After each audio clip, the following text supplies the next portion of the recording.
Hi, my name is Andrea Paratto, and I am a certified dementia practitioner, and I'm here with Natalie Hanson, who is also a certified dementia practitioner.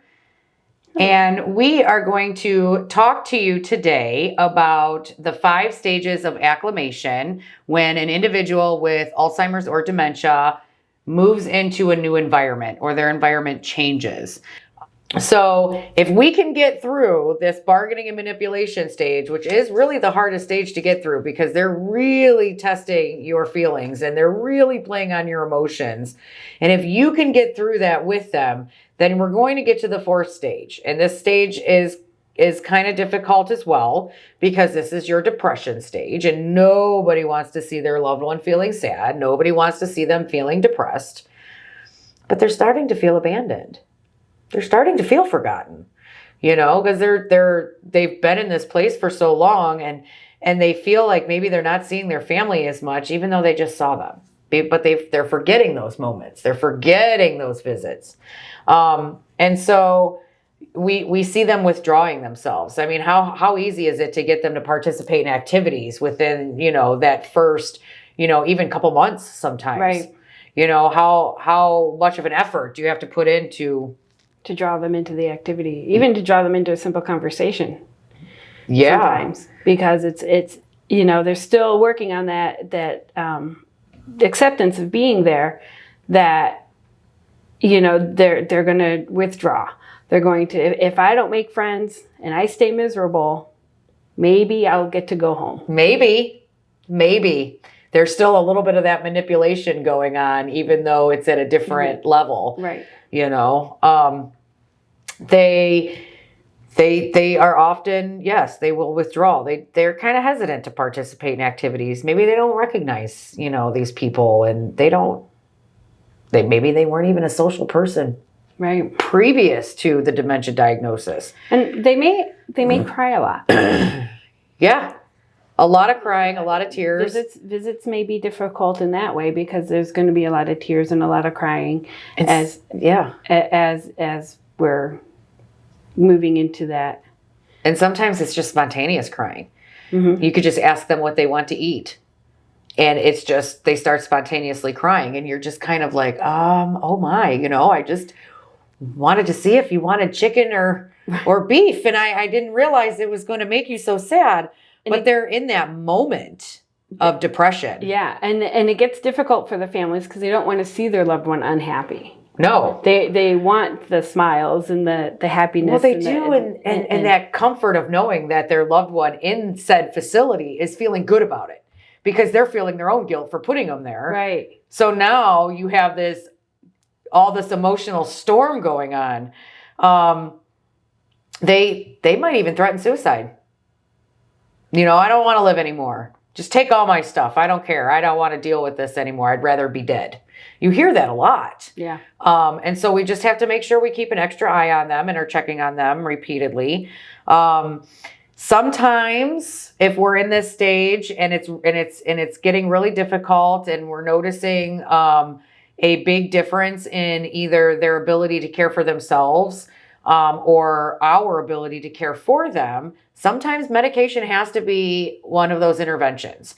And sometimes if we can get them on a antidepressant in a very therapeutic way to get them through this stage, then when we get through that stage of depression and we notice that they're starting to do better, we can start tapering them off of those antidepressant medications so they won't need them anymore, which is great because we all know that none of those meds are good for anybody, especially people with Alzheimer's and dementia.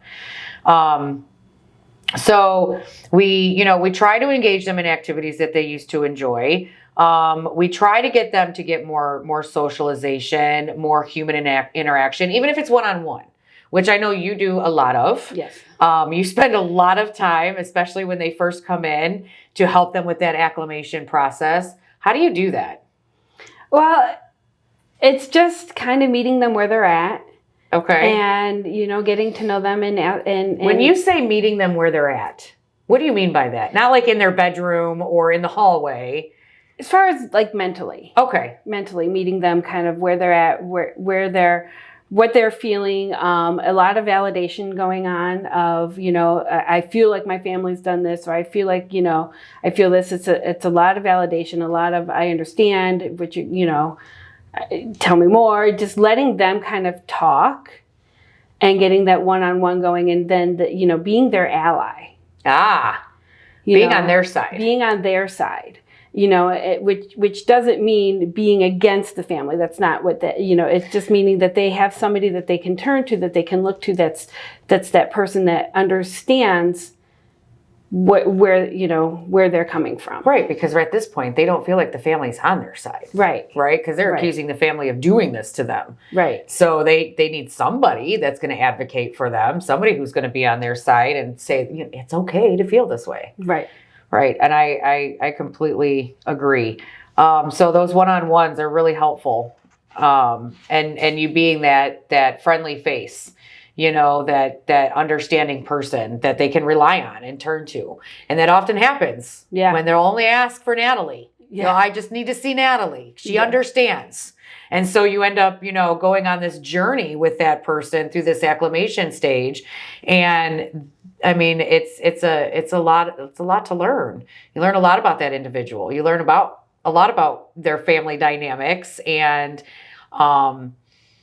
you learn a lot about who they are and who they were. And you can take that and turn that into, an activity, getting them out to the activity because it's something that they enjoy, it's something that they enjoy. So you can, and then that leads to them making friends and socialization and all that stuff to help get them into that fifth stage of acceptance. Woohoo! We like the fifth stage of acceptance.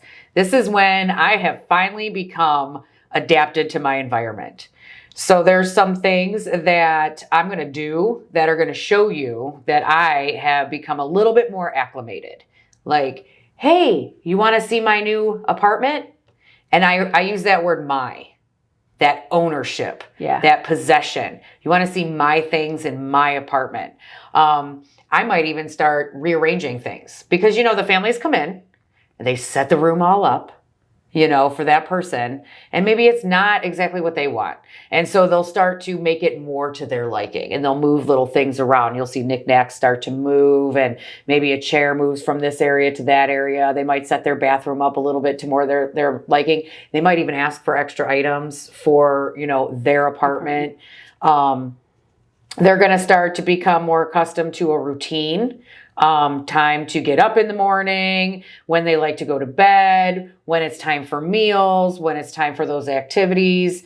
And often, which I absolutely love, is they find that friend and they latch on, and then they become best friends, and then they go everywhere together.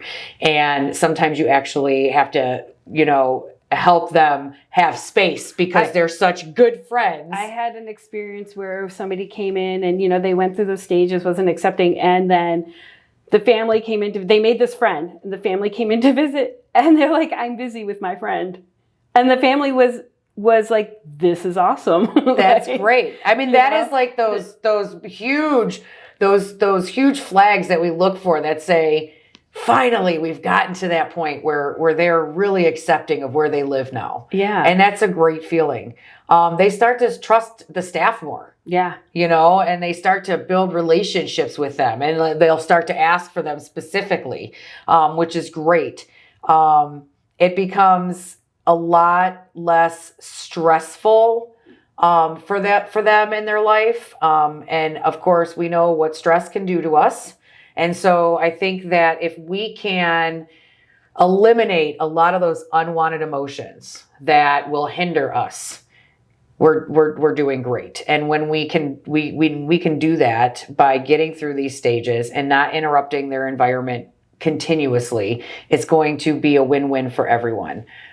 A lot of times within some facilities, the actual physicians and stuff come to the patients, which is a really great advantage because then you don't have to change that individual's environment by getting them on a bus or in the car or however you're going to transport them to the doctor's office, and they have to go through that upheaval again. So that's a really nice advantage in a lot of facilities is the doctors come to you. So how do we help? You have to have a team. You do have to have a team. Care Have to have team. a care team together. Care team. And kind of go over, and the care team involving the families. You know, it's not just the people within the facility, but it's also within, you know, the family too. So you can get more information. The more information you can get about the individual, the easier it's going to be to help them acclimate and help them get to that stage of acceptance. What kind of information? Activities that they used to enjoy, music that they maybe enjoy, anything that's going to make them feel more at home. Even information about families. So you can talk to them about, hey, you have 5 kids? You know, tell me about your 5 kids, or even things like that, that can make you feel more like that friend, that ally, and make them feel more comfortable. And you know, the people here care about me because they're getting to know, you know, we're getting to know about them. And what do you think about the actual environment of where they, like the room or apartment or whatever that they're living in within a facility? I know that when in the facilities that I've worked in, when loved ones come to move their loved one in, they buy them all new stuff. New shower curtains, new rugs, new bedding, new clothes, new bed, new dresser, new lamps, new everything. And then what happens? they don't recognize anything. And part of Nothing. one thing that we mentioned the one-on-ones, one thing that I like to do with the one-on-ones is when you go in the rooms, you recognize, hey, who's this picture of? Yeah, that's helpful. Tell me about this picture. It's helpful to have, helpful to have something that they're familiar with. Right. Even that scent, you know, our senses are amazing, you know, and they really help us feel comforted. They help with our memories, all kinds of things. And just having the scent of your home, you know, with your bedding and your clothing. And what about that? One thing that families often do is they go out and they buy them a brand new recliner. But that individual probably has a recliner at home that has all their comfy spots on it and their special lean. Right. And it makes sense to them. It's familiar to them. So I feel that if you're going to move somebody into a facility, maybe not get them all new stuff and bring in stuff that they are familiar with. Like you said, the pictures. My favorite coffee mug that I drink coffee out of every single morning brings me comfort because it's something that I recognize. You know, it's going to help me with that acclimation process. Make sure I have my favorite sweaters. My pillow that I slept with every single night in my bed. Those are helpful things. They have a collection that they loved. Maybe not the whole collection. Maybe not the whole collection. But pieces of it that would bring them comfort and joy to see. And I think, like you said, it really helps us if as a staff member, help that individual because you can point things out to them that are familiar. You know, when you say you have this nice apartment here and they don't believe you and you take them and it's their bed and it's their dresser and it's their pictures and their knickknacks, their kitchen table. I mean, I think that makes a really big difference in understanding where they're at or how to, or I should say make them feel more comfortable within that environment that they're at. I also think it's helpful to have a picture of themselves. Yeah. Within it, you know, you put pictures up of loved ones, but I through my experience, I found if you have a picture of themselves, within the room, somewhere within the room, that they see that picture of themselves and like, oh, this is mine. This is mine. It's more of a belonging, you know, even on the door, a picture of themselves. That to makes help sense. them recognize it, but it's like, hey, this is mine because I'm here. Right, and that's certainly my picture. Yeah, that makes sense. That makes a lot of sense. I like that. So in my experience, I'd say the acclimation process can take anywhere from 2 weeks to 2 months. It just depends on that individual, and it depends on how much we are able to help them through those processes. It depends on how fast they go through each stage because they're all different and every person is a different person. We're all unique. We're all individuals and we all experience things at different levels. So I think that it could be anywhere from 2 weeks or 2 months. But I think that this is very easy or very normal. I don't think it's easy, but it's normal. It's normal. And it's unfortunate that this is the normal, but I think that we as a care team, have to actually help those families and their loved ones get through the acclimation process. And I think a lot of that has to do with, educating the families, discussing it with the families, talking to them about what their loved one is going through. And what to expect also. Right. I agree, because if you don't expect it, then you're going to just fall for that guilt and that manipulation right away, and you're going to end up taking them back home, and then you're back at square one, which can be really hard.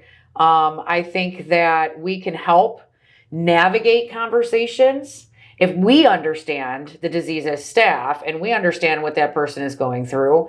I think that when families do come in to visit, I think that it's our duty to help them navigate those conversations so that they can have meaningful, good conversations. Because I can't imagine because I went through it, arguing with a loved one with dementia. It's so easy to talk about this. It really is easy to talk about this. And I can educate and talk about it for hours and hours and hours. But when you really experience it, when you are that family member in that real life situation, everything you learn just goes out the window. Right. It's crazy. You don't because you have feel that it feeling different. attached. Yes, it's just different. It's that personal feeling. It's different. And you go through these stages, with them, and you see all of this happening, and it's hard not to feel guilty. Yeah. So yeah, I could talk about it, but actually experiencing it is a different experience. So helping families, get through those conversations, to have those good, meaningful visits, redirecting those comments that might not be very nice, and just helping that, I think, will go a long way in helping that individual actually acclimate better, and it's going to help the families too, because you're literally educating them as you go. Right. And I think that all of that education is extremely important. I just don't think that we can educate enough. But there's a difference when an individual in the later stages of the disease, where they're not as understanding, and they don't process things as quickly or as well.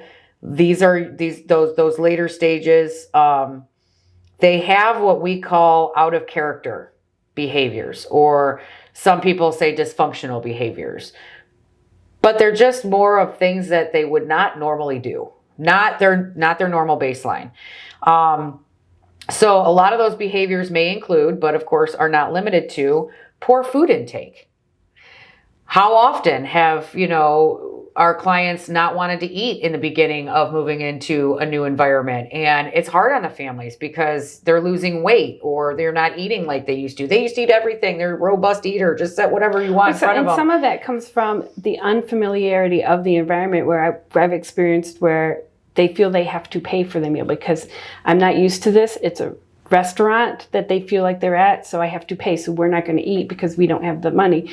And that's part of the transitioning in is getting accustomed or there's to that. So much food on my plate, and I'm not going to eat all this, so I don't want to waste it. So I'm going to give it to this person instead, so that I don't waste anything, because I'm really not that hungry. So there's a lot that goes into that poor food intake, and nobody wants to watch that.